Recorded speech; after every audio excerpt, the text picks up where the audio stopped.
Pues amigos del garaje, me gusta cuando podemos descolgar un teléfono o establecer una de estas conexiones telemáticas para conocer músicos con mucho que aportar, con mucho que cantar y mucho que tocar. Para mí es un gusto poder presentaros a Nico, que es el líder de una banda que vais a tener dentro de nada, de muy poquito, aquí en Madrid, junto a los grandes de Turf. Nico, ¿qué tal? El líder de Kanaku y el Tigre. Muy buenas. ¿Qué tal, Fernando? ¿Cómo estás? Mucho gusto. Mucho gusto estar acá. Igualmente, hombre, un placer poder saludarte y tener la oportunidad de conversar contigo sobre una banda que creo que está llamada a escribir cosas muy chulas en el mundo de la música, en este y en el otro lado del océano. Qué bonito, muchas gracias. Uh-huh. Nico, ya que tengo la oportunidad de charlar contigo, pues nada, me gustaría conocer un poquito la intrahistoria, ¿no?, de Kanaku y el Tigre, que, oye, pocas veces uno tiene la oportunidad de conversar con la parte interesada. Y primero me gustaría saber de dónde viene ese nombre tan curioso y tan rimbombante. Y segundo, ¿cómo os conocéis y cómo se decide la banda a dejar de tomárselo como un hobby, aunque puede que todavía lo siga siendo, pero además como un proyecto de larga duración? No sé, yo creo que siempre fuimos un proyecto de larga duración en el sentido de que hemos tocado juntos desde que somos muy chicos. Uh-huh.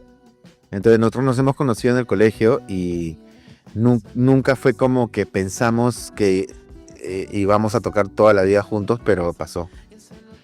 Solo pasó así. Como empezamos y tocamos y seguimos y hasta ahora estamos acá. Y hasta ahora.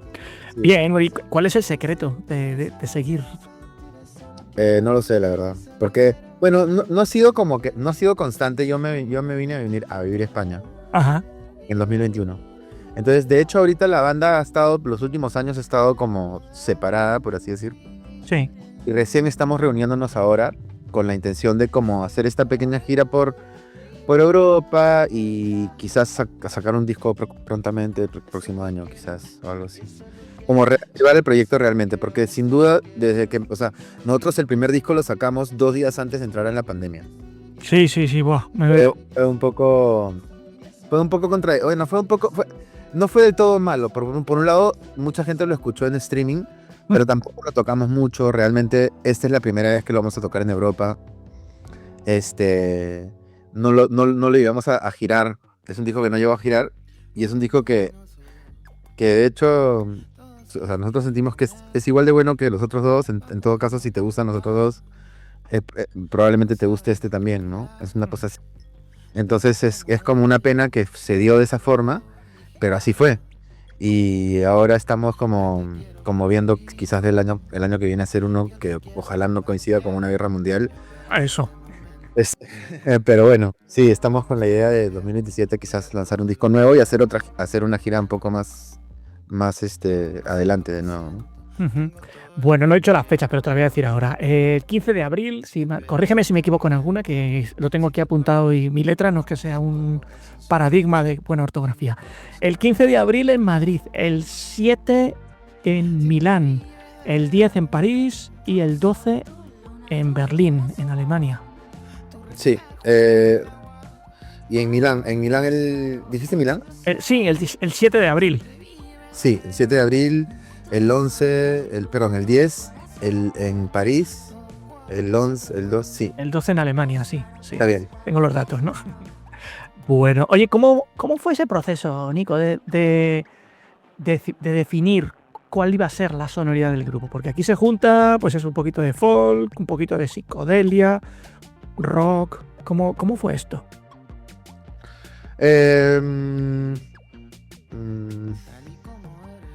Bueno, de hecho, en un principio estábamos no estábamos seguros si queríamos llevarlo por un lado muy electrónico o por más acústico. Por alguna razón teníamos esas dos opciones y no las habíamos contemplado como que podríamos haber hecho las dos. Y yo no sé, yo me acuerdo que había regresado de Canadá como yo había vivido allá y había una movida folk allá que estaba bastante guay. Y me acuerdo de haber intercambiado mucho con gente ahí Y después cuando hemos regresado, como que eso se ha mezclado con todas las cosas, eh, digamos, con la nostalgia también de encontrar el sonido de Perú como bien visto desde a una distancia, porque no había estado viviendo en Lima por mucho tiempo. Entonces de pronto los sonidos locales de las procesiones y del huayno y la música andina tal. Sí. Ya Bruno también había estado como que en ese rollo un poquito. Me pareció que como que como se empalmaba muy bien con todo este lado folky, ¿no? Folky que era más folky gringo, ¿no? Sí. Entonces ese punto medio creo que es lo que nos llamó la atención primero. Y después en el siguiente disco como que hemos empezado a usar sintetizadores, y cosas más electrónicas. Y en el tercer disco hemos empezado a ir por un lado más de Afrobeat antiguo y ya explorando más cosas africanas que simplemente nos llaman la atención o afroperuanas, ¿no? En todo caso. Pero siempre como que con una intención de no reproducir exactamente, ¿no? No ser tan fiel al origen de la raíz de la música que estamos interpretando porque sí sentimos que, no sé, como una curiosidad de cómo hacerlo a una manera que de alguna manera sea más nuestra, ¿no? Como ya, sí. Hombre, sí que es verdad que cuando uno va viendo, me ha pasado cuando he estado echando un vistazo a las canciones que tenéis en Spotify para ir un poco preparando la entrevista, ir viendo la sonoridad que ha ido cambiando, me da la sensación de que es un grupo que está en expansión todavía, a pesar que lleváis ya un montón de años, ¿eh? Sí, siempre estamos como, digamos, creo que somos personas curiosas de por sí. Entonces, siempre estamos viendo como, yo creo que también como que cuando uno, es una cosa que la inteligencia artificial no tiene, por ejemplo, como es que es el error, ¿no? Exactamente. Es como que tú agarras y tú a una inteligencia artificial le puedes decir, ya, quiero hacer una cumbia o una samba o lo que sea, y lo va a hacer igual, perfectamente, ¿no? Pero creo que también hay una cosa que pasa cuando empiezas a entender un ritmo o un estilo musical que te es ajeno quizás. Y en ese camino como que te equivocas, ¿no? A veces te puedes confundir, a veces puede ser que haya cosas que no te salen como te las imaginaste. Y creo que en ese error, en esa falta es como que encuentras cosas que tú dices, uy, esto es algo que me suena diferente y como ya me suenan más algo propio que obviamente no significa algo mal hecho, ¿no? Pero que encuentras dentro del error una forma de acomodarte, ¿no? Como decía Miles Davis. O sea, puede ser que toques una nota mal, pero si la repites ya no es un error. Ahí está, sí. Hay una cosa ahí de como que, de usar el error y como que agarrar y decir, mira, acá están mis limitaciones, ¿no? Y puedo encontrar algo nuevo en esta cosa que no necesariamente me sale igualito a lo que escuché. Hay un disco que se editó, si mal no recuerdo, en el 2024. Es un disco que estáis en directo, me parece, en el GTN. ¿Esa es la sensación de ver a Kanaku y el Tigre en vivo? ¿O pretendéis que en cada presentación haya algo nuevo, algo diferente, algo que diga, este concierto no lo vas a olvidar? O sea, yo creo que depende mucho del espacio en el que estemos. Y obviamente ver a Kanaku en Europa es una experiencia. Ver a Kanaku y el Tigre en Lima, en el Gran Teatro Nacional es otra. Y ver que involucra más producción. Pero también hay algo muy especial de como que vernos en el bar donde hemos tocado toda la vida y que ya es casi como nuestra casa. Y ahí se genera como una energía diferente. Entonces siempre es distinto aunque lo planees o no. Uh-huh. Siempre es diferente, ¿no? Por ejemplo, yo creo que vernos en Europa está bueno porque nos agarra en una situación inusual. Hace tiempo que no venimos a tocar y eso también nos da a nosotros una energía diferente, ¿no? Nos hace sentir las cosas de otra forma y eso también afecta un poco en el show.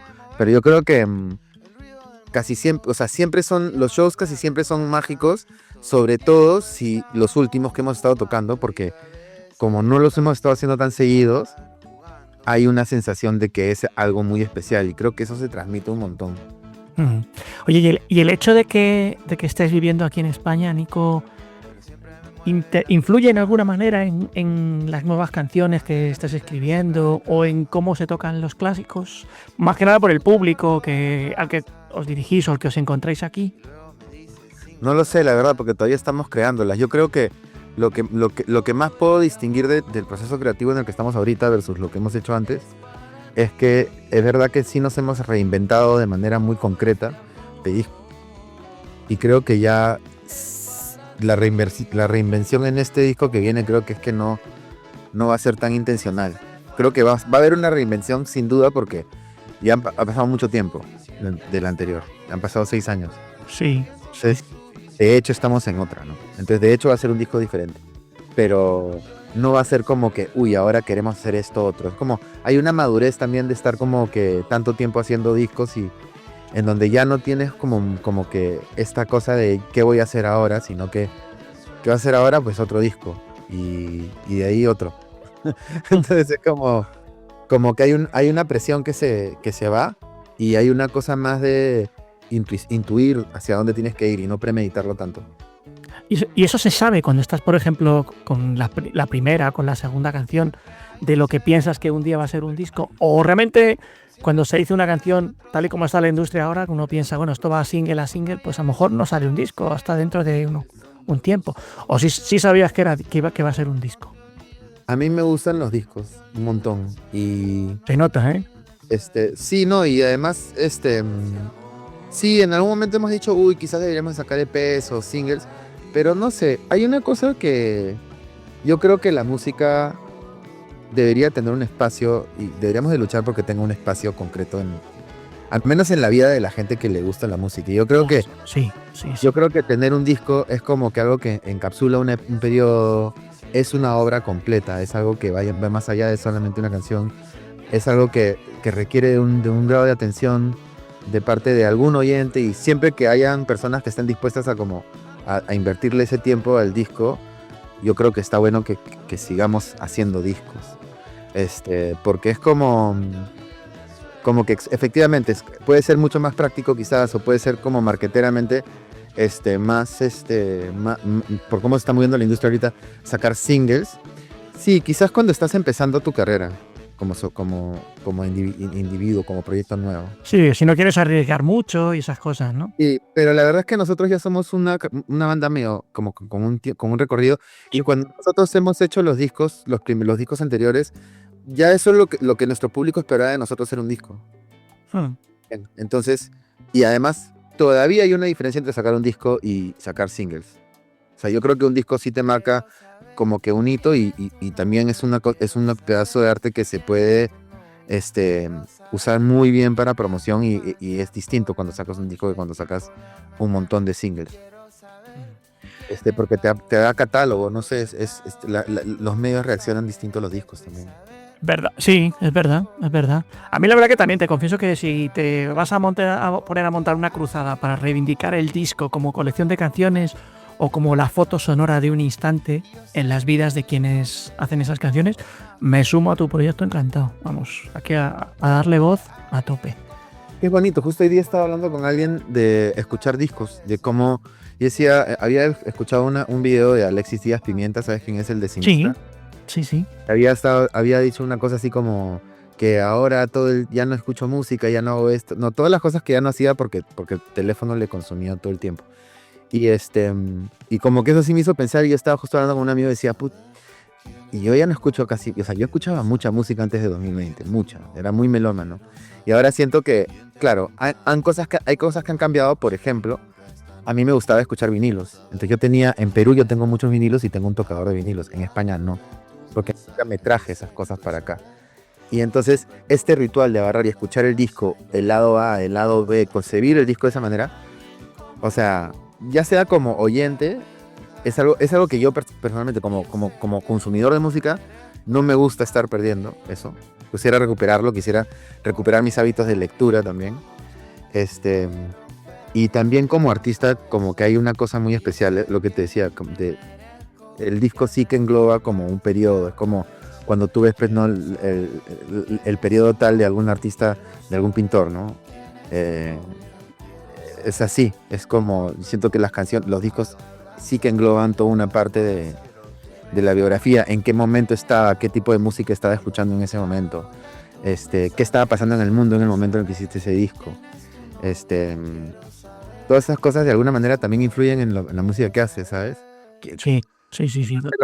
que haga referencia a eso directamente o no, tú te acuerdas como, como creador, ¿no? Yo sigo escuchando discos a la antigua usanza. Me pongo mis auriculares, me pongo a leer el librito de quién lo ha hecho, las canciones.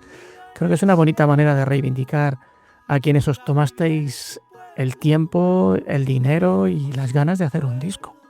Sí, y además es como, no sé, también como que es como algo que yo creo que yo me estaba dando cuenta de que no a todo el mundo o sea, todo el mundo consume música, pero no a todo el mundo, es como que no a todo el mundo le gusta el fútbol Ya. y no a todo el mundo le gustan los carros.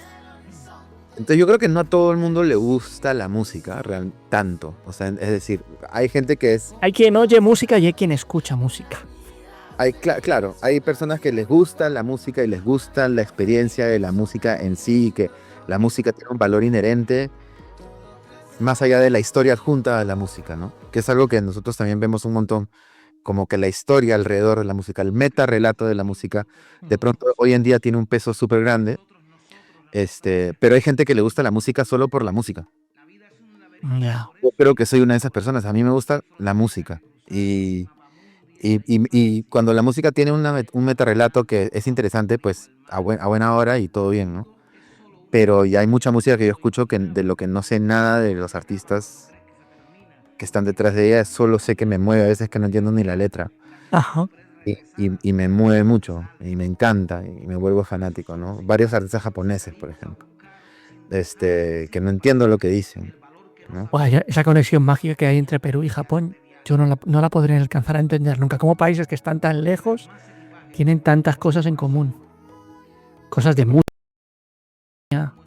Es que es increíble. Sí, yo había, bueno, de música, sí, no sé, de gastronomía porque había una inmigración, Sí, sí, sí. esa, pues, ¿no? Fuerte en Perú, y vemos a ese presidente alguna vez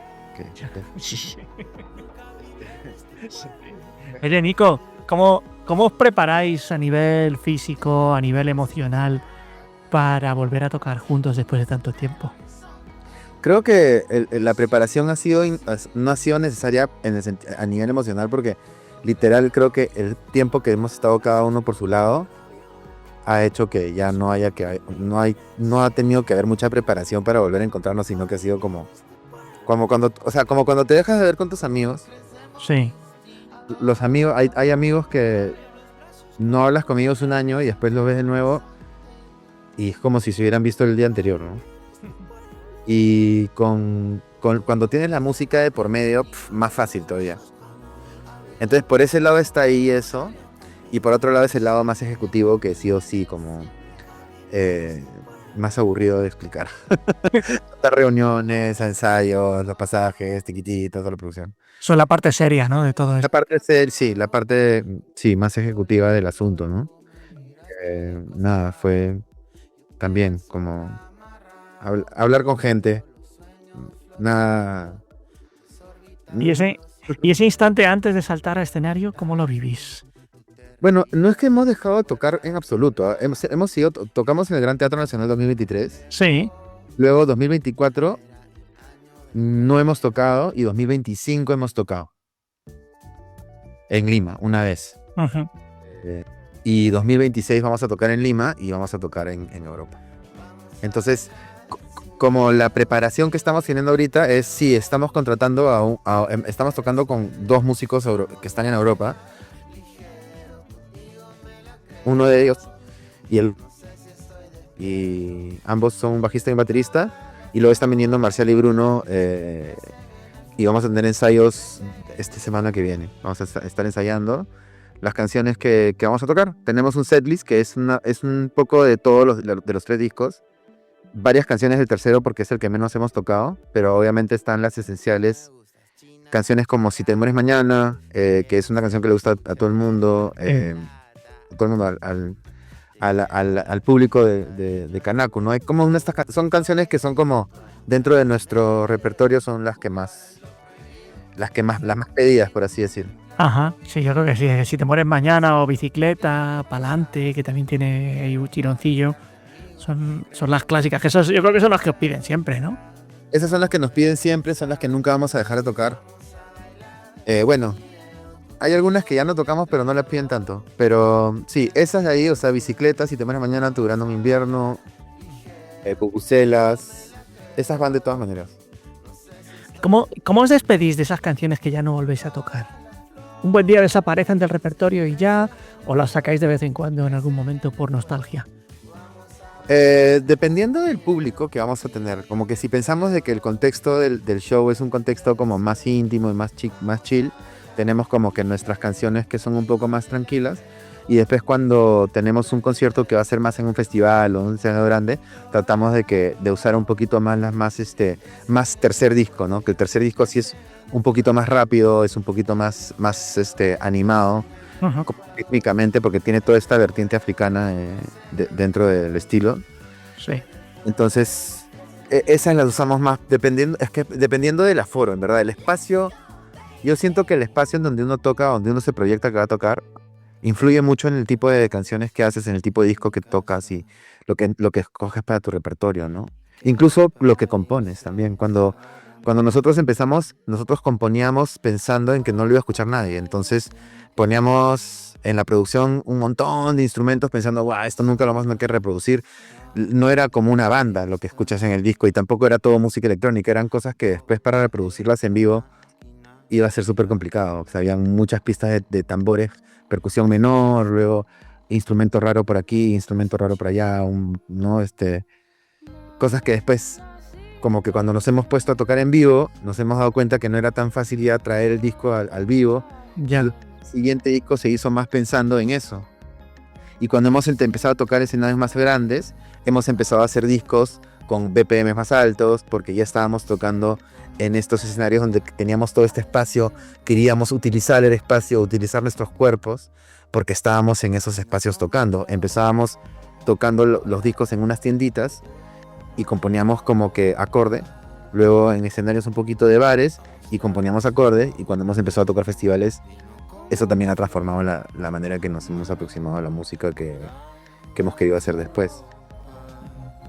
Nico, ¿dónde estáis en redes sociales? ¿Dónde puede la gente seguir a Kanaku y el Tigre? Estamos en Instagram, que es como que nuestra red social principal. Esto es lo que más, donde más respondemos los mensajes y todo. Ajá. Y por consecuencia estamos en Facebook, pero que nos sigan en Instagram mejor. Y también tenemos un canal de YouTube, pero que nos sigan en Instagram. Ahí es donde posteamos las noticias, ahí es donde nos comunicamos con el público, y es donde nos deberían de visitar. Pues sí. Además, ahí van a estar a la venta, en el bio de Instagram están a la venta las entradas de todas las fechas del concierto de los conciertos que vamos a tocar en la gira. Y también si entran a la página de DPM, de Puta Madre Club, es un booker, que es el booker con el que estamos trabajando, y ahí también pueden comprar las entradas en la misma página de Puta Madre Europa. Pues eso, está, pues como tú bien dices, de puta madre. Es que así se llama la organización. Sí. Le mandamos un abrazo a los amigos de la agencia. Voy a recordar las fechas: el 7 de abril en Milán, el 10 en París, el 12 en Berlín, el 14 en Barcelona, en la sala Razzmatazz 2, por cierto, y el 15 aquí en Madrid, en el Movistar Arena. Mil gracias, Nico, un placer. Muchas gracias, Fernando, gracias por la invitación. Cuídate mucho. Dale, un abrazo. Un abrazo.